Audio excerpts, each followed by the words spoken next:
सोचो एक ऐसी एक्ट्रेस जो बॉलीवुड की सबसे बड़ी सुपरस्टार है, जिसका नाम ही फिल्म की वैल्यू बढ़ा देता है। और उसी एक्ट्रेस को दो बड़े डायरेक्टर्स ने अपनी ड्रीम प्रोजेक्ट से हटा दिया। हाँ, आपने सही सोचा, बात हो रही है दीपिका पादुकोण की। एक तरफ संदीप रेड्डी भांगा की स्पिरिट और दूसरी तरफ नाग अश्विन की कल्कि पार्ट 2।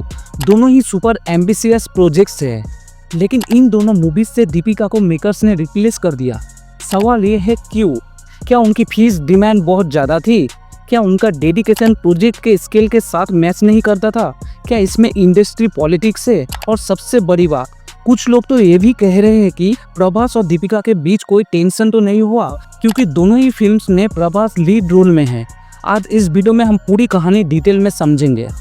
स्पिरिट मूवी एक पैन वर्ल्ड लेवल की फिल्म है जो प्रभास के करियर की सबसे एम्बिशियस प्रोजेक्ट मानी जा रही है। इसे डायरेक्ट कर रहे हैं संदीप रेड्डी भांगा। जब दीपिका हीरोइन के रूप में जुड़ने वाली थी, हाइट डबल हो गया था। लेकिन असली कहानी ये है कि मेकर्स उनसे खुश नहीं थे। रिपोर्ट्स के हिसाब से दीपिका ने फिल्म के लिए बहुत हाई फीस डिमांड किया और उनकी शूटिंग टाइम कमिटमेंट भी काफ़ी लिमिटेड था। और संदीप रेड्डी भांगा जैसे डायरेक्टर को एकदम पैशनेट और डेडिकेटेड टीम चाहिए होती है।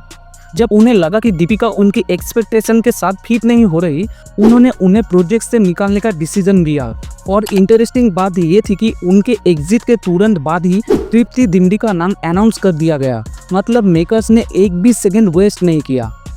अब बात करते हैं कल्कि पार्ट 2 मूवी की। कल्कि पार्ट 1 में दीपिका एक सेंट्रल रोल में थी और फैंस को लगा था कि सीक्वल में उनका कैरेक्टर और भी बड़ा होगा। लेकिन सीक्वल के लिए उनके डिमांड्स मेकर्स के लिए प्रॉब्लम बन गए। रिपोर्ट्स के मुताबिक दीपिका ने कल्कि पार्ट 1 के लिए 20 करोड़ रुपये चार्ज किया था। सीक्वल के लिए उन्होंने 25 से 30 करोड़ की डिमांड रखी। इसके अलावा उनकी एक शर्त ये थी कि वो सिर्फ 7 घंटे पर डे ही शूट करेंगी।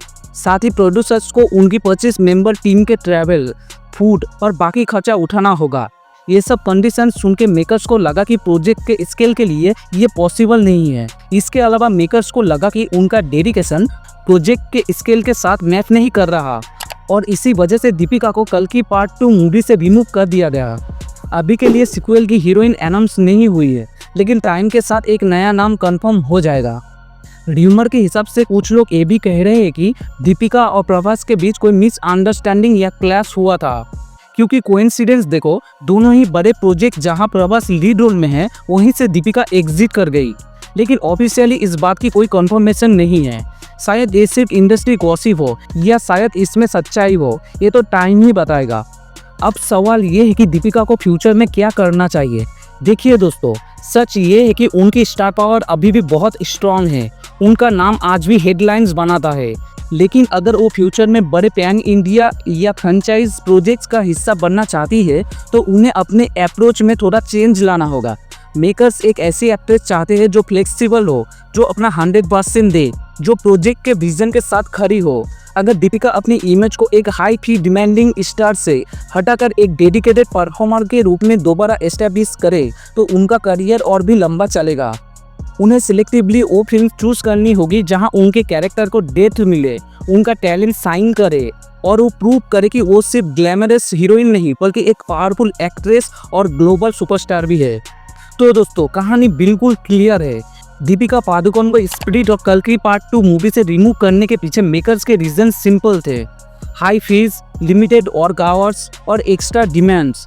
लेकिन कुछ लोगों का मानना है कि शायद प्रभास और दीपिका के बीच कोई झगड़ा हुआ है, क्योंकि दोनों ही फिल्म्स में कोइंसिडेंस से वही हुआ। लेकिन सच क्या है, ये अभी तक ऑफिशियली क्लियर नहीं। एक बात पक्की है, दीपिका का स्टारडम खत्म नहीं हुआ है।